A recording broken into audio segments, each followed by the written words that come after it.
గత గడిచిన వారంతా కూడా ఆ పరలోక తండ్రి ఎంతగానో ప్రేమించి ఆయన ప్రణాళిక చొప్పున సంకల్పం చొప్పున మనందరినీ కూడా కాసి కాపాడి ఆయన రెక్కగట్ట భద్రపరుచుకొని ఈరోజు మనందరం మందిరంలో కూర్చుని ఆ తండ్రిని చూపించడానికి కనపరచడానికి సమయం మనకు ఇచ్చినందుకు ఆయనకి ఎంతైనా మనం కృతజ్ఞత కలిగి ఉండాలి. దేవుడిని ఆరాధించడం అంటే మందిరంలోనే ఆరాధించడం అనేది కాదు. మనం ఎక్కడున్నా, ఎలా ఉన్నా, ఏం చేస్తున్నా, మన పనిలో మనం ఉన్నప్పటికీ కూడా దేవుడిని ఆరాధించవచ్చు. ఈ వర్తమానం చదువుకుని తర్వాత దేవుడిని ఆరాధించడం అనేది కాదు. వర్తమానం దేవుడి గురించి మనం ఎప్పుడెప్పుడు దేవుడికి దూరంగా ఉన్నామో, ఏ సందర్భంలో దేవుడికి మనకి వెడబాయి వస్తుందో, ఎందుకు పెట్టి మనం దేవుడికి భయంకరంగా జీవించలేకపోతున్నామో వీటిని తెలుసుకోవడానికి వర్తమానమే కానీ వర్తమానానికి ఆరాధనకి సంబంధం లేదు. అలాగే దేవుడిని సృష్టించడానికి కూడా మనకు వర్తమానం అవసరం. ఎందుకంటే దేవుడు చేసే కార్యాలన్నీ కూడా మనకు తెలుసు. దేవుడికి దగ్గరికి మనం ఎందుకు పెట్టించామో, దేవుడు మనలో ఏ కార్యాలు చేశాడో, దేవుడికి మనకి ఎంత సమీపంగా ఉన్నాడో, మనం ఏ సందర్భాల్లో పడిపోతుంటే ఆయన మనం పట్టుకుని నడిపిస్తున్నాడో, ఇవన్నీ కూడా మనందరికీ తెలుసుకునే. దేవుడు చేసే కార్యాలు మనం చూడకపోతే దేవుడు మనం నమ్మం కదా. ఎందుకంటే మనం మానవ జాతిలో ఉన్నాం. మానవుల్లో మన నమ్మకం కలిగితేనే కానీ దేవుడికి మనం నమ్మకం. చాలామంది దేవుడు నమ్ముకున్నా కానీ మనకు సుఖం లేదు. ఏంటి సుఖం అనేది కూడా మనకు అవసరం లేదు. అది సుఖం అంటే ఏంటి, అది సంతోషం అంటే ఏంటి అని పూర్తిగా అవగాహన లేదు. కాబట్టి మనం దేవుడి గురించి వచ్చేది, దేవుడితో సహవాసం కలిగి మనం జీవించడానికి, దేవుడు మనం చెప్పేది దాన్ని విని ఆ ప్రకారం మనం జీవించడానికి, ఆ ప్రకారం మన జీవితాన్ని కొనసాగి ఆ దేవుడిని మహిమపరచడానికి మనం దేవుడిని సన్నిధికి దేవుడి దగ్గరికి రావాలి. కానీ దేవుడు ఏదో నాకు చేస్తాడని మనం ఆశపడి అయితే మనం అందరం రావాలి. ఎందుకంటే దేవుడు మనకి ఏం చేయాలో మనకు ముందుగా నిర్ణయించేశాడు. ఎవరికి ఏది అవసరమో, ఎవరికి ఏది కావాలో, ఎవరికి ఏది ఎప్పుడు ఎంత ఇవ్వాలో దేవుడికి తెలుసు. ఆ విషయాలు అయితే మనం అందరం దేవుడు అవసరం. మనకన్నా అనులు ఎక్కువగా వాటిలో ముందుగా ఉంటారు. అవన్నీ కూడా దేవుడు మనం ముందుగా సిద్ధపరిచాడు. కాబట్టి మనం వర్తమానం దేనికంటే మనం నేర్చుకోవడానికి, దానిలో ఉన్న దేవుడి సత్యాన్ని మనం తెలుసుకోవడానికి, దేవుడు ఏ రకంగా అయితే వాగ్దానం చేయించాడో ఆ రకంగా మనం కూడా జయించడానికి, ఇవన్నీ కూడా మనకే నేర్పడానికి, మనం ఎక్కడైతే మనం నేర్చుకోలేకపోతున్నామో, ఎక్కడైతే మనము దేవుడికి ఆధిక్యతగా మనం ఉండలేకపోతున్నామో, ఇవన్నీ కూడా మనం తెలుసుకోవడానికి ఈ వాక్యాంశాలను మనకి దేవుడు మనతో మాట్లాడుతూ మనం సిద్ధపరుస్తున్నాడు.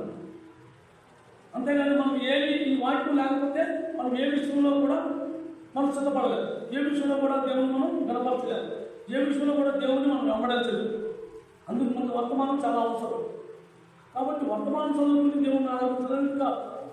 అలాగని దేవుడిని ఆరాధించడం అంటే పాలు వేసుకోవడం, భోజనాలు పెట్టుకోవడం ఇవన్నీ కూడా కాదు. ఆరాధించడం అంటే వ్యక్తిగతంగా దేవునికి క్రైస్తవుడికి ఉన్న సంబంధం. ఆ సంబంధం దేవుడిని ఎరిగి ఉండాలి. దేవునికి పూర్తిగా విధేయులై ఉండాలి.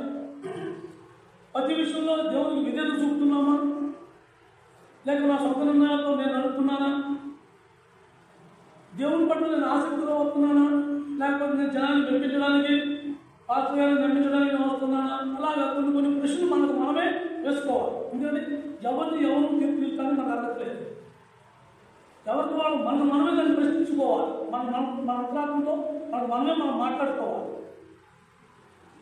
అంతేగాని ఎవరిని కూడా ఉద్దేశించి కానీ కించపరిచి కానీ మనం మాట్లాడేది మనకు లేదు.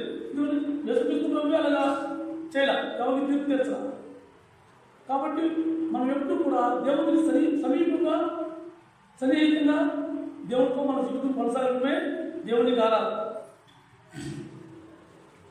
దేవుడిని ఎందుకు పెట్టి మనం ఆరాధించాలి, గణపరచాలి, ఎందుకు పెట్టి దేవుడిని స్తుతించాలి. ఎందుకు పెట్టి దేవుడిని స్తుతించాలి అంటే కీర్తన గ్రంథంలో కీర్తనకారుడు ఒక మాట రాశాడు. నరుని నమ్ముట కంటే యెహోవాను నమ్ముకునుట ఎంతో మేలు.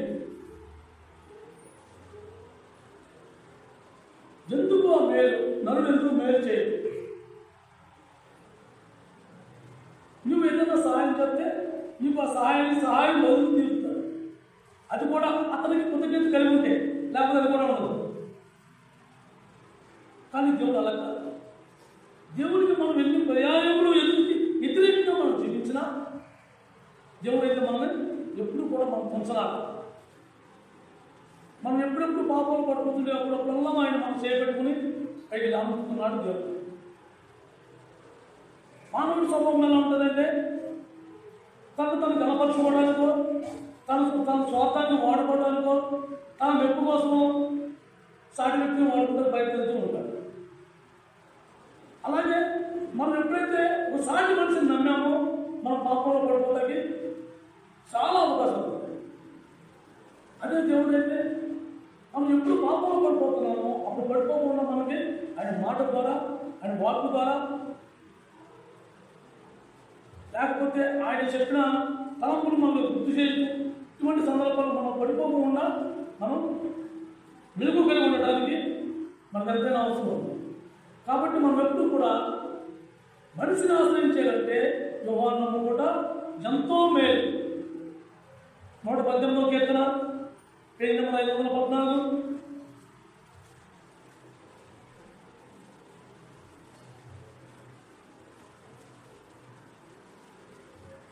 పేజీ నెంబర్ 514, 118వ కీర్తన 8వ వచనం.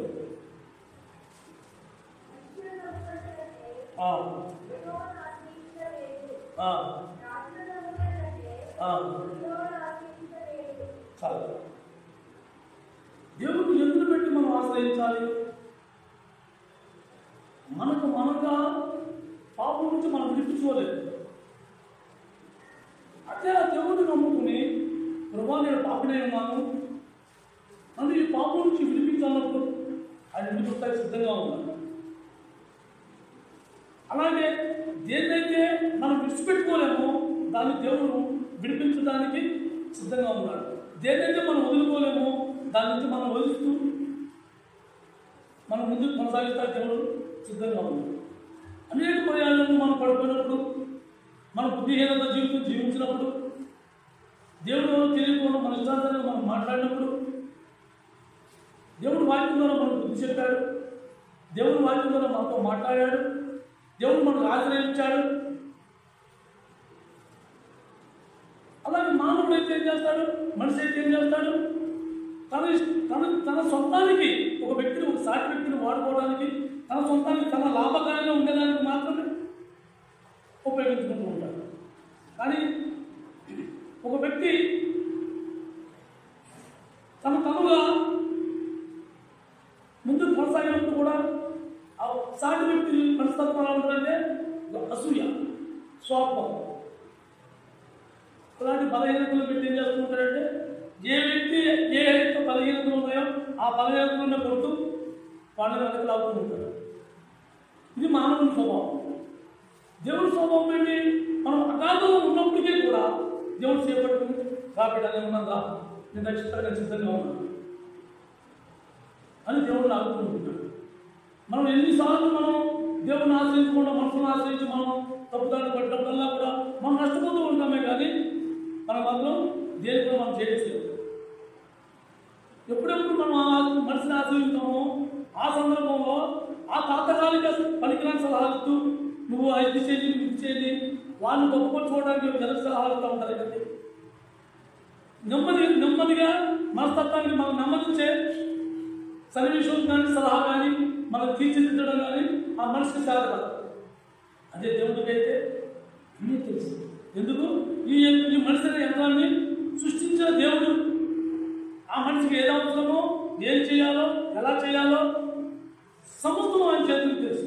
అందుకనే ఆ యెహోవా దేవుడు మనం ఆశ్రయించి ఉండాలి. మనం ఎప్పుడైతే దేవుని పట్ల ఆసక్తి కలిగి దేవుని కోసం నిలబడి దేవుడికి మనం అనుసరించలేనప్పుడు మనం మానవుని అనుసరించినట్టే. మానవుని అనుసరించినప్పుడల్లా కూడా మనం మోసపోతూ ఉంటాం, దెబ్బతింటూ ఉంటాం. ఎందుకంటే మనం మానవుడు ఆదాం స్వభావంలో ఉంటాడు. క్రైస్తవుల్లో కూడా అలాంటి స్వభావంలో ఉన్నవాళ్ళు ఉంటారు. కానీ మనం ఒక నాయకుడు అయినా సరే, ఒక సాటి వ్యక్తి అయినా సరే, ఒక వ్యక్తి సహోదరి అయినా సరే, సహోదరుడు ఎవరైనా సరే మనం సలహా చూసి కానీ ముందు దేవుడి దగ్గర సలహా తీసుకోవాలి. ప్రభు నన్ను ఎవరి దగ్గరికి వెళ్ళమంటావు, నన్ను ఎవరి దగ్గరికి వెళ్ళమంటావు, నన్ను ఏం చేయమంటావు అని ప్రభు దగ్గరికి మనం సలహా తీసుకుని ఆ దేవుడు ఎవరినైతే మనకి ప్రేరేపించారో అప్పుడు ఆ దగ్గరికి వెళ్ళి ఆ సలహా మనం తీసుకోవాలి. ముందే మనకు ఏదో బంధువులుగా ఉన్నారు, స్నేహితులుగా ఉన్నారు, మన చుట్టాలు, మన ఎక్కడో ఆసుపత్రులు పేరుతో ఉన్నవాడు, ఇవన్నీ కూడా మనం ఆలోచించి మనుషుల దగ్గర మనం తోడేటినప్పుడు ప్రతిసారి కూడా మనం ఎప్పుడు ఆ మనస్తత్వం ఎలా ఉంటుందంటే ఒకసారి సహాయం చేసి రెండోసారి సహాయం చేయనప్పుడు ఏమంటూ ఉంటాడంటే ఇంత మనం విషయం చెప్తావా, అసలు నేను అవసరం పని. ఇది మనిషి స్వభావం. దేవుడు నువ్వు ఎన్నిసార్లు పడిపోయినా, నేను ఎన్నిసార్లు పడిపోయినా, ఎన్నిసార్లు తప్పిపోయినా, ఎన్నిసార్లు చదవగా నేను ప్రవర్తించిన తండ్రి అని నా బిడ్డ అనే ఉన్నానుగా. ఇది దేవుడి స్వభావం. కాబట్టి మనం ఎప్పుడు కూడా ఆ దేవుడి మీద ఆధారపడతారు. ఎందుకంటే దేవుడు ఎప్పుడు కూడా మన సమీపంగాను మనతోనూ మనకు కూడా ఉంటాడు. దేవుడు ఎప్పుడు మనం ఇష్టపడతా మనం అనుకుంటూ ఉంటాం. ఏదైనా వచ్చినప్పుడు దేవుడు నన్ను శనసూపు చూస్తున్నాడు. దేవుడు ఎప్పుడు శనసూపు చూడడు. మనం చేసుకునే విధానాన్ని పెట్టి, మనం ప్రవర్తించే ప్రవర్తన పెట్టి,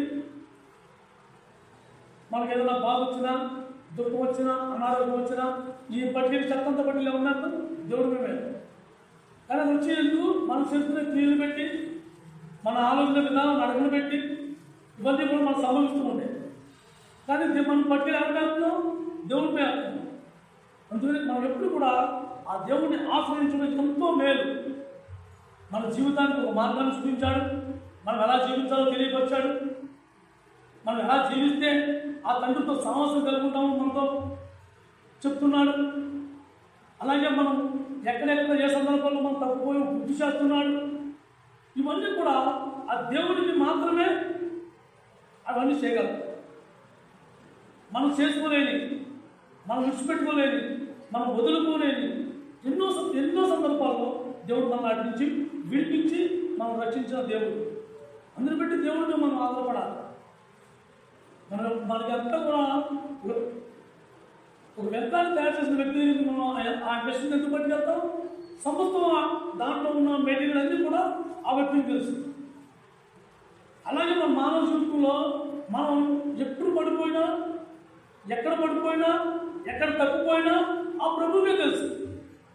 మనం ఎందుకు తప్పు చేసామో, ఎలా తప్పు చేసామో దాన్ని సరిచేయడానికి దేవుడు సిద్ధంగా ఉన్నాడు. మనం గుర్తు చేస్తాడు. అది నీ లోపం ఎక్కడ ఉంది, నువ్వు చేసిన తప్పు ఇలా ఉంది అని వాక్యం ద్వారా మనతో మాట్లాడుతూ ఉంటాడు. దాన్ని బట్టి మనం సరిచేస్తూ ఉంటున్నాడు దేవుడు. అందుని బట్టి దేవుడు మనం ఆశ్రయించాలి. మనిషిని కాదు. మనుషులు ఏ పాటి వాళ్ళు, మనిషి మనకు ఏం చేయగలడు? నువ్వు బాగా పనిచేసినప్పుడు, బాగా ఎక్కువగా సహాయపడినప్పుడు ఏమంటూ ఉంటాడంటే నీకెందుకు ఏమన్నా నీ ప్రాణం నా ప్రాణం వడ్డేస్తా. నిజంగా ప్రాణం వడ్డేస్తావా? నిజంగా సమయం వచ్చి, బాధ వచ్చి, దుఃఖం వచ్చినప్పుడు నువ్వు నిజమైన ఆధారంగా ఉండగలుగుతున్నామా? అది దేవుడైతే సమీపంగా ఉన్నాడు. దేవుడైతే ఎన్నో పర్యాలను మనం ఆదుకోవాలా. ఎన్నో పర్యాలను మనకి ఎలాంటి కార్యాలు దేవుడు చేశాడంటే చెప్పుకోవడం లేదు. కొన్ని బయట చెప్పుకునేవి కావు, చెప్పుకోలేము కూడా. అన్నీ ఉన్నా, చుట్టూ జనం ఉన్నా, సంపద ఉన్నా, సమయానికి ఇంట్లో ఏమి లేనప్పుడు,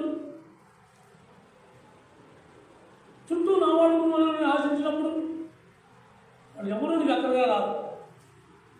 వాళ్ళు ఎవరు నీకు సహాయం చేయరు. దేవుడు ఎవరినో ఒకరిని ప్రేరేపిస్తాడు.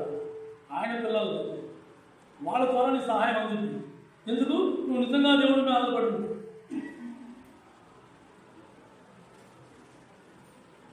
అప్పుడు ఆ తొట్టులో పిండి అవ్వదు, ఈ పుట్లో నూనె అవ్వదు. ఎందుకు? దేవుడు చేసే సహాయం అటువంటిది. ఆ దేవుడు చేసే సహాయం అటువంటి, దేవుడు చేసే మేలు అటువంటి. దాన్ని అనుభవించిన వాడే దాని గురించి చెప్పగలరు. దాని గురించి దేవుడు పొగడగలరు. ఆ అనుభవం ఆ రీతిని అనుభవించిన వాడు. దేవుడి సహాయాలు మనకి ఎవరికి కూడా ఊహించని రీతిలో ఉంటాయి. ఆ టైంలో ఆ అమ్మాయి ఎందుకు రావాలి, ఇంకా బోడి మంది ఉన్నారు కదా అని మనం అనుకోవచ్చు. కానీ దేవుడు ఆ అమ్మాయినే ప్రేమించాడు. ఎందుకు? ఆ అమ్మాయి వేరే చెప్పదు. ఆ సేవకుడు ఎందుకు పంపాలి? ఆ సేవకుడు ఎందుకు పంపాలి? ఆ సేవకుడు వచ్చి వాళ్ళని మందులో తెచ్చుకోండి మేము ఊళ్ళందరూ ఆ సేవకుడు వచ్చి ఎందుకు చెప్తాడు? ఎందుకంటే ఆ సేవకుడు చేసే ఒక ఆ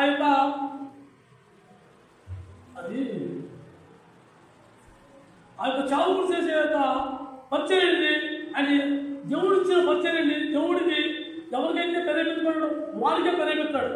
ఆ వ్యక్తి మాత్రం ఆ చేయగలరు. అలాంటి వ్యక్తులు దేవుడు పంపుతూ ఉంటాడు.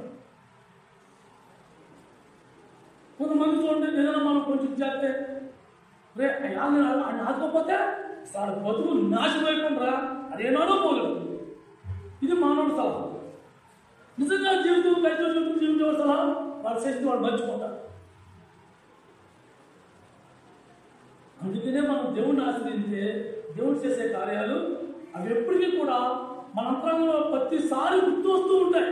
నన్ను ఏ స్థితి నుంచి దేవుడు ఆ బుద్ధిలో నూనె అవ్వకుండా, ఆ తొట్టిలో పిండి అయిపోకుండా దాన్ని ఎలా మెచ్చుకుంటూ వచ్చాడో అది మన గుర్తింపు వస్తూ ఉంటుంది. కాబట్టి ఎప్పుడు కూడా దేవుడిని ఆశ్రయించాలి కానీ మనుషులే కాదు. దేవుడే చెప్తాడు, నువ్వు పలానా వ్యక్తి దగ్గరికి వెళ్ళి అతనికి నేను చెప్తా, అతను చూసుకుంటాడు, అతనికి సాయం చేస్తాడు. దేవుడే ప్రేరేపిస్తుంది. అలాంటి ప్రేరేపణ కోసం దేవుడి దగ్గరికి మనం ముందుగానే ఆధారపడితే దేవుడే దాన్ని సిద్ధపరుస్తాడు. దేవుడు ఎప్పుడు కూడా మనతోనూ మన మధ్యలోనూ మనతో తిరుగుతూ ఉంటాడు. మనం గ్రహించం. యేసుక్రీస్తు ప్రభువుని సిలువేసిన తర్వాత ఆ ఊరు వాళ్ళు వెళ్తుంటే వాళ్ళతో పాటు యేసుప్రభు వెళ్ళినా సరే వాళ్ళు ప్రభువుని గ్రహించగలిగారా? అలాగే మనతో దేవుడు అనేక సహాయం మనకు అందిస్తూ ఉంటాడు. భూసంబంధమైన కానివ్వండి, మన జీవితంలో పరసంబంధమైన జీవితం జీవించడానికి కానివ్వండి, వాళ్ళ సాగుతూ అనేక సహాయం మనం అందిస్తూ ఉంటాడు. కానీ మనం గ్రహించుకోం. దేవుడు చేసేదాన్ని గ్రహింపు మనకు ఉండదు. కాబట్టి మనం ఎప్పుడు కూడా దేవుడికి మొదటి స్థానం ఇచ్చి దేవుడు నాతో ఉన్నాడు అని మనం నమ్మగలగాలి. ఆ నమ్మకమే దేవుడి పట్ల మనకి ఆసక్తి కలిగి దేవుడి పట్ల మనకి ఎక్కువగా సావాసం కలగజేస్తూ ఉంటారు. ఆ సావాసం ఎప్పుడైతే ఎక్కువగా ఉంటుందో నిజంగా దేవుడి కోసం జీవితాన్ని ఆశ పుడుతూ ఉంటుంది. ఆ సావాసం కావాలి, ఆ మెలుగు కావాలి. ఆ మెలుగు లేనప్పుడు, ఆ సావాసం లేనప్పుడు రోజు వచ్చి మందులో కూర్చున్నా దానివల్ల మనకు వచ్చేది ఏమీ లేదు. మన ఆలోచన విధానం దేవుడిలో ఉండాలి కానీ మనుషులమే కాదు. దేవుడు ఎప్పుడు కూడా మనకు కూడా ఉన్నారు. చెప్పండి గ్రంథం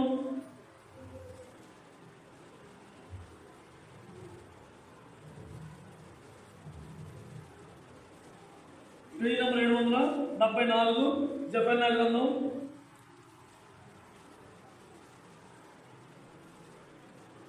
గ్రంథం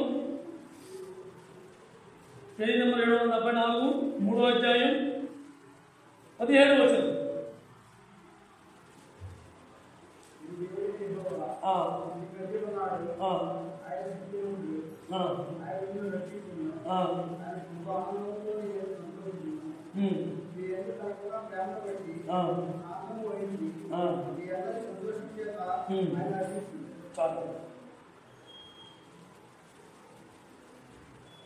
దేవుడు మనల్ని పెట్టి సంతోషిస్తున్నాడు.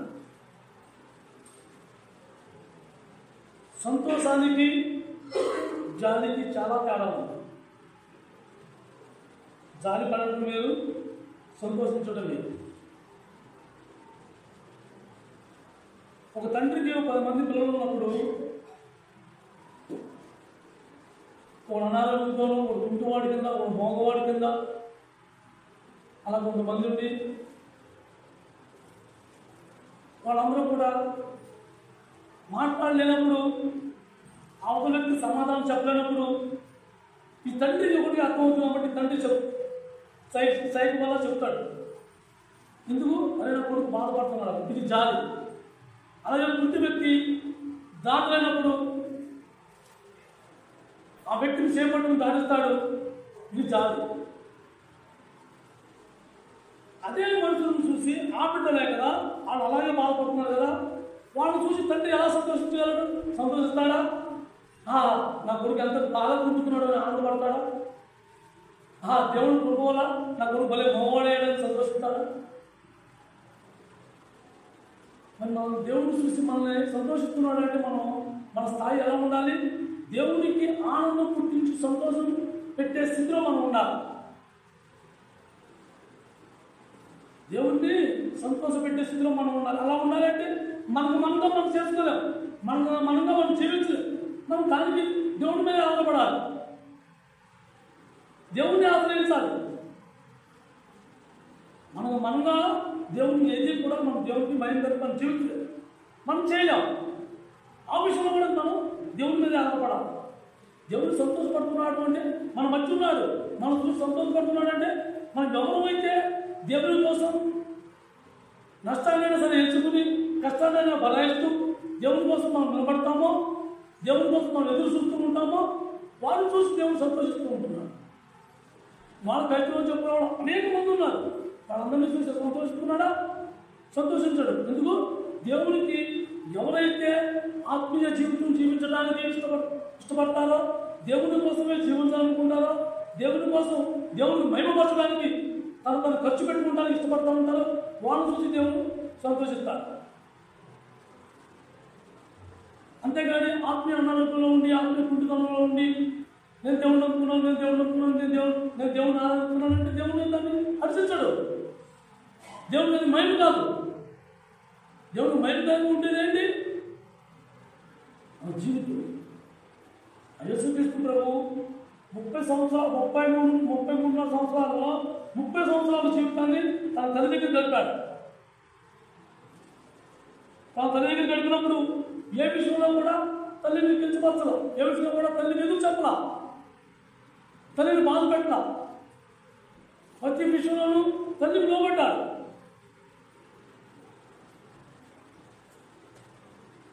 అలాగే మనం కూడా తండ్రికి లోబడాలి. ఆ తండ్రి వాక్యాన్ని మనం లోబడాలి. ఆ వాక్యానుసారం మనం జీవించే ఒక మంచి మనసు దేవుడు మనకి ఇచ్చాడు. ఆ మనసుని మనమే చెదరగొట్టుకుని చెడు తలపులు, చెడు ఆలోచనలు, చెడు ఉద్దేశాలు మనలో నింపుకుంటున్నామే. కానీ దేవుడు మనకు మంచి మనసు ఇచ్చాడు. ఆ మనసులో మనం ఏం నింపుకోవాలి? మంచే నింపుకోవాలి. ఆ దేవుడి వాక్యాన్ని మనం నింపుకోవాలి. దేవునికి వాక్యాలను బట్టి మనం జీవించడానికి మనం ఇష్టపడాలి. అప్పుడు దేవుడు సంతోషిస్తాడు. ఆయన 30 సంవత్సరాలు జీవించిన తర్వాత బాప్టిజం తీసుకున్నా కానీ ఏమన్నాడు దేవుడు? ఈయన నా ప్రీతికుమారుడు ఏడు, నేను ఆనందిస్తున్నాను అన్నాడు. ఆయన అప్పుడు ఎవరికి పరిచయం కూడా చేయలే, ఎవరిని స్వస్థపరచలేదు. కానీ తన జీవితం తన తల్లి దగ్గర, తన కుటుంబీకుల దగ్గర దాని జీవితాన్ని పరిచర్యగా కొనసాగించాడు. దేవుడు మాటలు విజేత చూపించాడు. ఆ తల్లి మాటలు తండ్రి పక్షులకు తండ్రి మాట కూడా విజేత కలిగి ఉన్నారు. అందుకు కాబట్టి మనం ఎప్పుడు కూడా మనంగా దేవుని భయంకరంగా ఉన్నట్టు ఉండలేం. మనం దేవుడిని ఆశ్రయించాలి. ఖచ్చితంగా దేవుడిని పట్టుకోకపోతే, దేవుడు మనతో లేకపోతే మనం దేవుడిని జీవించాలి. ఆ జీవితం మనం రావు. దేవుడి కోసం మనం జీవించాలంటే కష్టం. అందుకే దేవుని ఆత్మ మనం కావాలి. మా ఊరిలో ప్రతిసారి నువ్వు ఆత్మతో నువ్వు ప్రార్థన చేసిన ఇదంటూ ఉంటాడు. ఆ దేవుని ఆత్మ మనలో లేనప్పుడు మన దేవుడి నుంచి మనకు తెలియదు. దేవుడు నీకు నాకు చేసే కార్యాలు అనేక మంది ఉన్నాయి, కానీ అందరం దాన్ని గుర్తించుకోలేము. ఎందుకు? దేవుడు ఆత్మ మనలో పనిచేయాలి. అప్పుడు ఒకే మనం మర్చిపోతున్నాం. దేవుడు అనేక కార్యాలు చేశాడు. మనకు తెలియదా? అలాంటి రోగాల నుంచి మనం విడిపించాడు, అలాంటి ప్రాణ భయాల నుంచి మనం విడిపించాడు, అలాంటి మందు భీతి మనం ఇరుక్కున్నప్పుడు కట్టడాల నుంచి మనం బయట తీసుకొచ్చాడో మనకు తెలియదా? ఆ కట్టడాల్లో ఆ బంధుప్రీతి అనే ఆ బంధత్వం, రక్త సంబంధం అనే బంధుప్రీతం మనం ఉంటుంటే కైతో చూద్దాం మనం వెదిగేవాడమా? అవన్నీ ఒక ముళ్ళు, ఒక బంధింపు చుట్టూ అల్లేసి ఉంటాయి. నాకు ఒక్కొక్క సందర్భంలో నాకు అదే బాధపడుతూ ఉంటుంది. అటు వాడికి దేవుని మీద అవగాహన లేదు, ఇటు వాడికి దేవుని మీద అవగాహన లేదు. కానీ వాళ్ళ మాత్రం మమ్మల్ని వచ్చి అలాగైతే ఎలాగా ఈ సలహా వచ్చడం వల్ల మాకు కొంచెం బాధపడుతూ ఉంటుంది. రేపు వాళ్ళు ఎప్పుడు మారుతాం?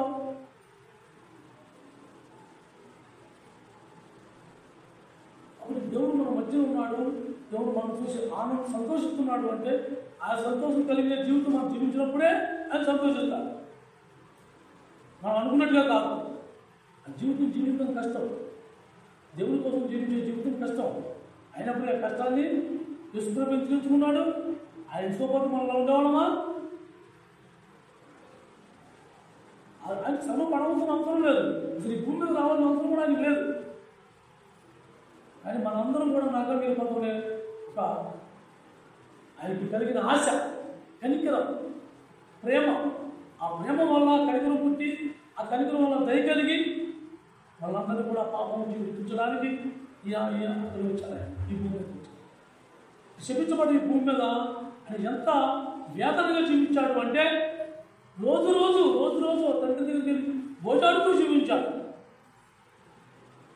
అలాగే మనం కూడా తండ్రి దగ్గర భోజాడుతూ మనం జీవించాలి. తండ్రి కోసం జీవించడం అంటే అంత సులువైందే కాదు. రోమీయులకు రాసిన పత్రిక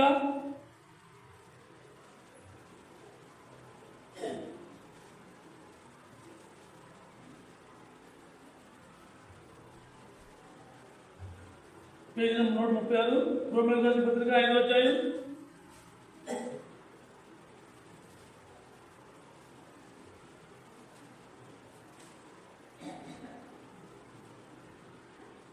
దేవుని యొక్క కృపకు మానవుని యొక్క స్వభావంకు వ్యత్యాసం మనం తెలుసుకుంటాం. రోమీయులకు రాసిన పత్రిక 5వ అధ్యాయం 12వ వచనం.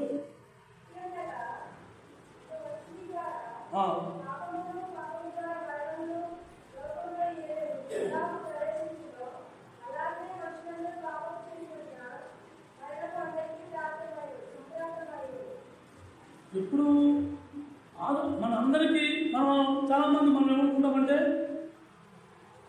ఎప్పుడూ ఆదాం చచ్చిపోతే అది నాకెలా వస్తుందని మనం గుర్తిస్తాడు. మనం ఆదాం స్వభావంలో మనం ఉన్నాం. ఒక సైంటిఫిక్ మనం ఎవరము కూడా అబద్ధం నేర్చుకోవాలా, ద్వేషం అనేదాన్ని నేర్చుకోవాలా, అసూయ అనేదాన్ని నేర్చుకోవాలా, కోపం అనేదాన్ని మనమేమి నేర్చుకోవాలా. వాటిని అనుకున్నవే మనం ప్రేరేపించాయి. ఎలా ప్రేరేపించాయి? ఆదాము స్వభావం మనం ఉండటం వల్ల, ఆదాము యొక్క చేసిన పాపం వల్ల అదే స్వభావం నీకు నాకు మనందరికీ కూడా వర్తించింది. అదే స్వభావంలో మనం ఉంటున్నాం. ఆదాము ఏమన్నాడు? ఒప్పుకున్నాడా? నువ్వు తిన్నావా? ఆదాము తినవుతున్నా పని తిన్నావా అన్నప్పుడు ఆదాము అయ్యో ప్రభావ నేను తిన్నాను, నన్ను క్షమించుకున్నావా అన్నాడా? అన్నా. తిరిగి ఏం చేశాడు? ఈ శతాన్ని ఆవమే పోసాడు. నువ్వు నాకు ఇచ్చావే అలాగే అది ఇప్పుడు చెప్పడం మనం అవుతుందంటే మనం ఎవరితో మోపడానికి మనం పుట్టిన తల్లిదండ్రులు మనం నేర్చారా? నువ్వు ఇలా ఆపదం అంటే బతుకుతావు, ఇలా మోసం చేస్తే బతుకుతావు, కనుకొని యశు ఉంటే బతుకుతావు, నీళ్ళు స్వార్థం ఉంటే బతుకుతావు. తల్లిదండ్రులు నేర్తారా? తల్లిదండ్రులు నేర్తారు. వాళ్ళ ఆలోచన విధానం తప్పైనా సరే వాళ్ళ పిల్లలు ఎప్పుడప్పుడు మందలిస్తూ జస్తరిస్తూ ఉంటారు. అయినా సరే ఇవన్నీ కూడా మానవుడికి అలవాటు పడుతుంది. ఎందుకంటే ఆదాము చేసిన ఆ యొక్క తప్పిదం వల్ల ఇప్పుడు దాన్ని కూడా మనం కొనసాగుతూనే ఉన్నాం. అదే న్యాయవంతం, అదే అశుద్ధితో జీవించడం, అదే కోపంతో మనం జీవించడం, మాట్లాడటం, ద్వేషం కలిగి ఉండటం, అవి ఎవరు మనం నేర్పం. అయితే యేసుక్రీస్తు ప్రభు వచ్చిన తర్వాత ఆయన కృప వల్ల మనం వాటిని జయించగలం. యేసుక్రీస్తు ప్రభు ఆయన కృప వల్ల మనం వాటిని జయించగలం. యేసుక్రీస్తు ప్రభు కృప ఆయన జయించాలి అంటే అవి నేర్చుకోవాలి. ఇవైతే నేర్చుకోవాల్సిన వాటిని ఎట్లయితే మనం పొరపడతాం, కానీ వాటిని అయితే మనం నేర్చుకోవాల్సిన 15 వర్షం చదవండి.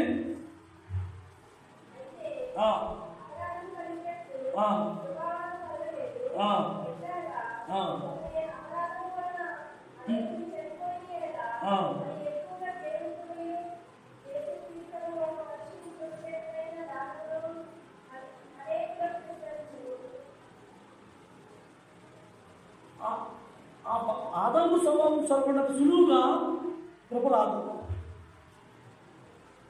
అది యేసుక్రీస్తు ప్రభు దగ్గర మనం నేర్చుకోవాలి. కృప పొందాలి అంటే ఆయన అడగాలి, ఆయన దగ్గర పొందాలి మనం.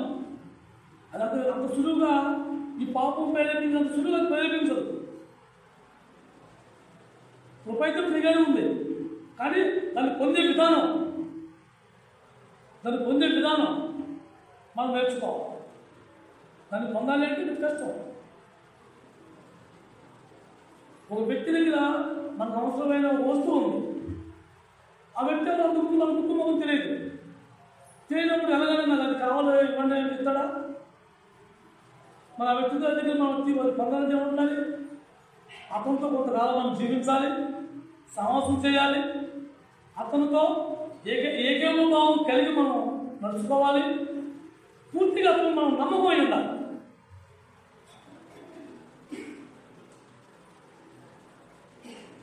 అలాంటప్పుడు ఆ వ్యక్తి మనకి దాన్ని ఇస్తాడు.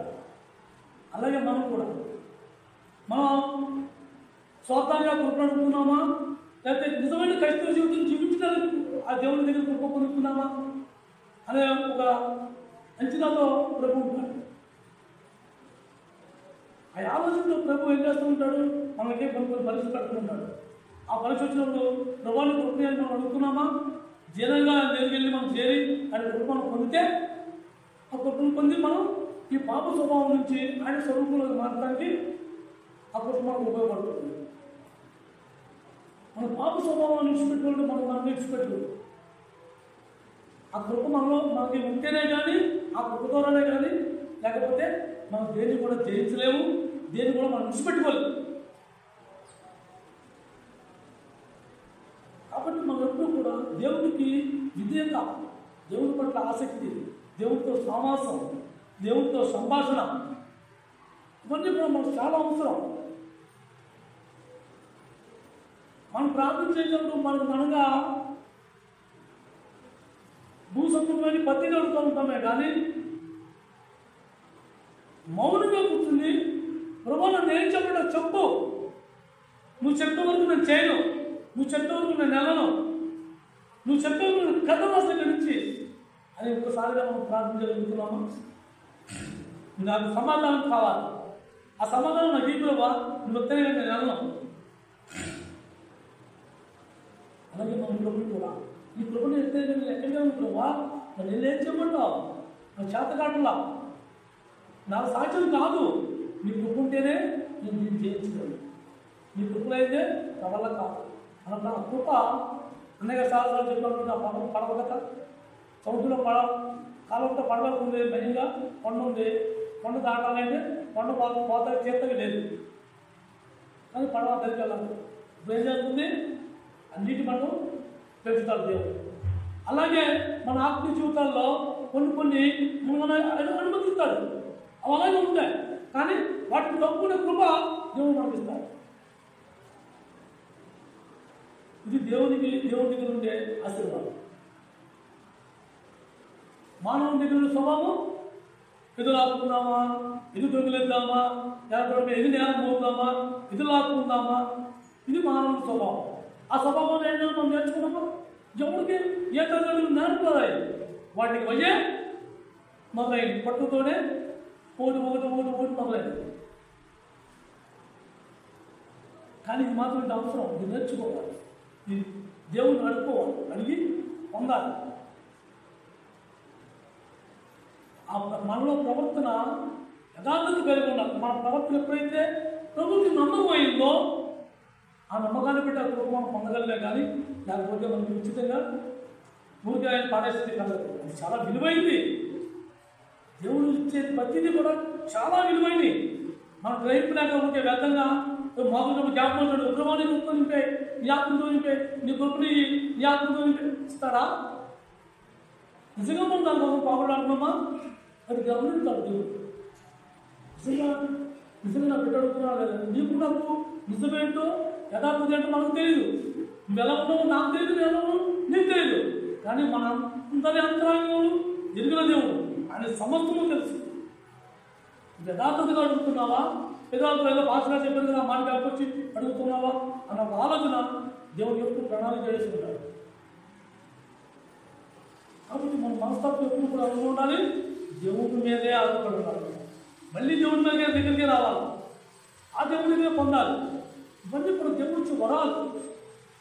ఆ దేవుడి ఇచ్చే వరాలు ఇవి పొందాలి అంటే మనం ఎప్పుడు దేవుడి మీద ఆధారపడి ఉండాలి.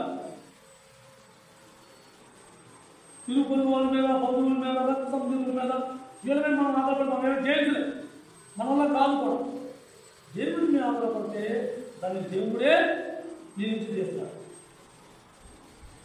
ఒక వ్యక్తి ఉన్నాడు, ఒక వ్యక్తి నీకు నిజంగా చెప్పాలంటే ఒక వ్యక్తికి ఒక వ్యసనం పుట్టింది అంటే ఆ వ్యసనాన్ని వాడు బాగా తీసుకోలేదు,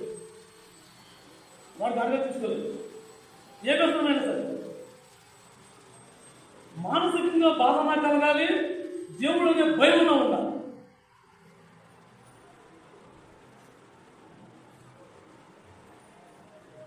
నాకు మూడు ఇంపార్టెంట్, నాకు మూడు చాలా భయంకరంగా నాతో ఆడుకున్నాయి.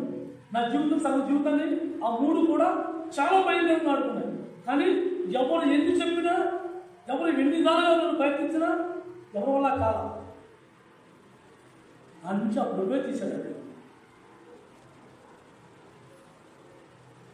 ఎన్నోసార్లు ఆ విషయాల్లో నేను పడిపోయాను కూడా. దేవుడి దగ్గరికి వచ్చిన తర్వాత కూడా నేను పడిపోయాను. నేను గొప్ప నేను అంటున్నాను, దేవుడి దగ్గర వచ్చేప్పుడు నేను పడిపోయాను. కానీ వాటి గురించి పూర్తిగా నమ్మకం చేయడానికి దేవుడే కళ చేసుకోవచ్చు వచ్చింది, దేవుడే తీవచ్చు వచ్చింది పూర్తి.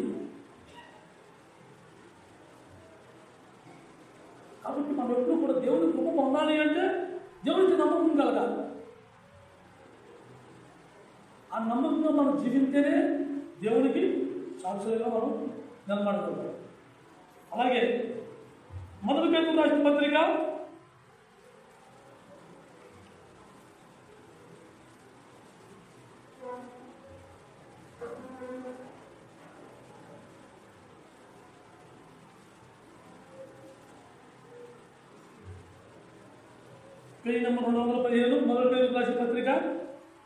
215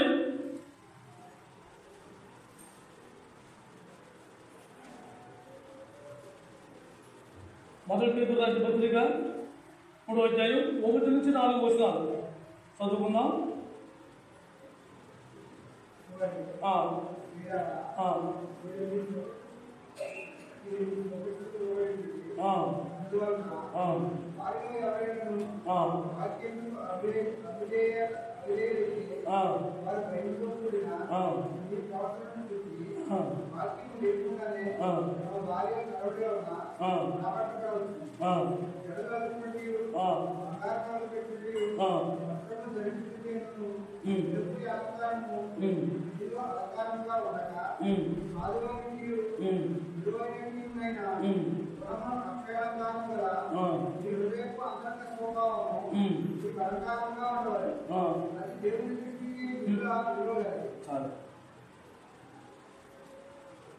మనం చాలా మంది చాలా సందర్భాల్లో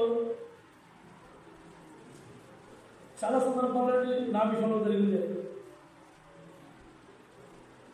నువ్వు మందిరానికి రా, నువ్వు చర్చికి రా, నువ్వు దేవుడిని నమ్ముకో, నువ్వు మారలేవు నా పని ఎన్నోసార్లు ప్రయత్నించింది. కానీ నేను ఏ విషయంలో కూడా దేవుడిని పట్టుకోలేదు, దేవుడి వైపు చూడలేదు. దేవుడు అంటే కూడా నాకు మూర్ఖత ఎక్కువైపోయింది. కానీ ఎప్పుడైతే తన స్వభావం మార్చుకుంది, నన్ను మారమని అడగలేదు, తన స్వభావం మార్చుకుంది. నా విషయంలో గట్టిగా మాట్లాడటం కానీ, నా విషయంలో ఎక్కువ శాతం నిలదీయటం కానీ, వాడికి వెళ్ళొద్దని కానీ, ఇటు చేయొద్దని కానీ, ఇటు రమ్మని కానీ, సమస్తలను మానేసి నెమ్మదిగా మాట్లాడటం మొదలుపెట్టి, దేవుడి మాటలు సన్నగా చెప్పడం మొదలుపెట్టి తన క్రియలు అలా చూపించింది. ఎప్పుడైతే ఆ ఇంట్లో ఆ స్త్రీ దేవుని పట్ల ఆసక్తి కలిగి దేవుని స్వభావం తను వెదజల్లుతుందో అప్పుడు నేను వెళ్ళాలి, నా భార్యతో పాటు నేను వెళ్ళాలి. అలాగే భర్త ప్రవర్తన పెట్టి భార్య మాట్లాడాలి. నా భర్త అంటున్నాడు, నా భర్త అంత స్వేచ్ఛగా ఉంటున్నాడు, అసలు దేన్ని పట్టించుకోడు, ఎప్పుడు ఆనందంగా ఎలా ఉంటున్నాడు, నేను కూడా ఎలా. అలాంటి ఆసక్తి మనలో పుట్టాలి అంటే మన పైకి ఎంతో ధ్యానంగాను బైబిల్ చదువు పెట్టుకుని నా జీవితం దేవుడికి అంకితమని ధ్యానం చూపించుకోవడం కాదు. మన అంతరంగంలో దేవుడికి అది ఇష్టపూర్వకంగా అంగీకరించాలి. మన అంతరంగ ప్రవర్తన, మన ఆలోచన విధానం, మనం మాట్లాడే సంభాషణ, మనం జీవించే జీవితం.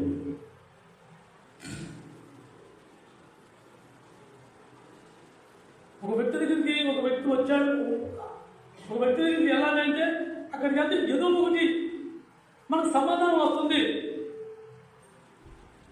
అని ఒక సంభాషణ ఉండాలి, ఆలోచన ఉండాలి. అది ఎలా వస్తుంది? నిజంగా దేవుని ఆత్మతో నింపబడి దేవుని కోసం జీవించాలనే ఆసక్తి ఉన్న వాళ్ళలో ఆ స్వభావం ఉంటుంది. దేవుడు నమ్ముకున్నాను చెప్తున్న వాళ్ళు అందరికీ ఉండదు. నేను ఎంతో ఆత్మీయుడి, నేను ఎంతో ఆత్మీయులని చెప్తున్నా అందరికీ ఉండదు. అది నువ్వు చెప్పవసరలా, అది నువ్వు జనం చెప్పవసరలా, జనాన్ని మెప్పించవసరలా. నీలో నిజంగా దేవుడి స్వభావం, దేవుడి స్వరూపంలోకి మారడానికి ప్రయత్నం నీలో నాలో ఉంటే అది క్లియర్గా దేవుడే బయటపడుతూ ఉంటాడు. మనం చూపించుకోవడానికి ఇవన్నీ మనం చేసుకోవాలా. బైబిల్ పట్టుకుని చదివేసుకుని ఎంతో ఎంతో ఆసక్తితోనూ ధ్యానంగాను మనం చూడటం అవసరం. నీలో మనసు అసలు దేవుణ్ణి తెలుసుకోవాలి, దేవుని గురించి ఎంతవరకు తెలియపరచాలి అనే ఒక ఆలోచన మీలో ఉన్నప్పుడు మీ ప్రవర్తన యేసుక్రీస్తు ప్రభువులానే ఉంటుంది.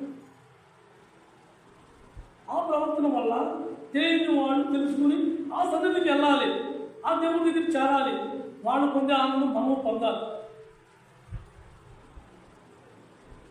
అది ఫస్ట్ మనం గురించి మాట్లాడాలి. ఎందుకంటే మనకు చూసిన వాడికి ఎవరికైనా చూడ చాలామంది సువార్త వస్తూ ఉంటారు. వాళ్ళు చూసినాడు అనులు అంటూ ఉంటారు, తెలిసినా అయిపోయాను మీ సంగతి మాకు తెలుసులే. బాబుతో నేను మంచి సువార్త ఉంటాడు, దేవుడు కూడా రక్షించారు. ఎలా అంటున్నారు? మన ప్రవర్తన బాగోదు, మన క్రియ అక్కడ లేదు.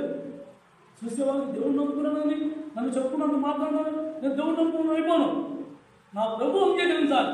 నా ప్రభువుని కంటే నేను నడుపుతున్నానా, నా ప్రభుకి మహిళగా నేను జీవిస్తున్నానా, నా ప్రభు కోసం నేను అలంకారంగా ఉన్నానా, లేదా నేను లోకానికి అలంకారంగా ఉన్నాను? దేవుడి నుంచి నా నుంచి ఆశించేది అది కనిపించేది కాదు. కాబట్టి మన అలంకారం, అలాంటి అలంకారం, అలాంటి మనస్తత్వం మనలో ఉండాలంటే ఏ మానవుడికి సాధ్యం కాదు. ఎలా సాధ్యం అవుతుంది? దేవుని ఆత్మతో నింపబడితేనే అది సాధ్యం అవుతుంది.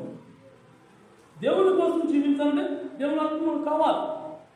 ఆయన ఆత్మ లేనిదే, ఆయన కృప లేనిదే దేవుని కోసం మనం జీవించలేదు. దేవుని కోసం మనం జీవించినప్పుడు ఆయన స్వరూపంలో ఎలా అవుతాం? దేవునికి మనం ఆరాధకులు ఎలా అవుతాం? దేవునికి మనం ఆరాధకులుగా ఉండాలంటే ముందు దేవుని స్వరూపంలో మనం మారాలంటే దేవుని ఆత్మ మనకు కావాలి, దేవుని కృప మనకు ఉండాలి. అందుకని ఎప్పుడు కూడా ప్రతి విషయంలో దేవుని ముందు పెట్టుకుని, దేవుని కనుక్కుని, దేవుని మార్గాన్ని మనం అడుగు చదివితే అది దేవునికి ఆరాధన. అప్పుడు మనం దేవుని ఆరాధించాలి. దేవునికి నమ్మకం కలిగిందే దేవునికి ఇష్టంగా మనం జీవించలేదు. మనకు ఇష్టంగా జీవించకపోతే దేవునికి మన మీద నమ్మకం లేదు. ఆయన తెలుసు మన బుద్ధి ఎటువంటిదో, మన స్వభావం ఎటువంటిదో, మన ఆలోచన విధానం ఎటువంటిదో ఆయన సమస్తం తెలుసు. కాబట్టి మనం ఎప్పుడు కూడా దేవుని పట్ల ఆసక్తి కలిగి ఉండాలి, కానీ మనుషుల పట్ల కాదు. దేవుని మీద మనం ఆధారపడాలి, కానీ మనుషులమే కాదు. యెహోవాను ఆశ్రయించుట ఎంతో మేలు. ఆయన ఆశ్రయిస్తేనే ఇవన్నీ మనం పొందగలం. ఆయన కొట్టుకుంటేనే వీటిలన్నింటినీ మనం జయించగలం. ఆయన పరిశుద్ధాత్మ మనలో నింపుతేనే దేవుని స్వరూపంలో మనం మారగలం. అంతే మనకు మనంగా మాత్రం మనం చేసుకోలేదు. అసలు మన ఆయన చూస్తున్నారు.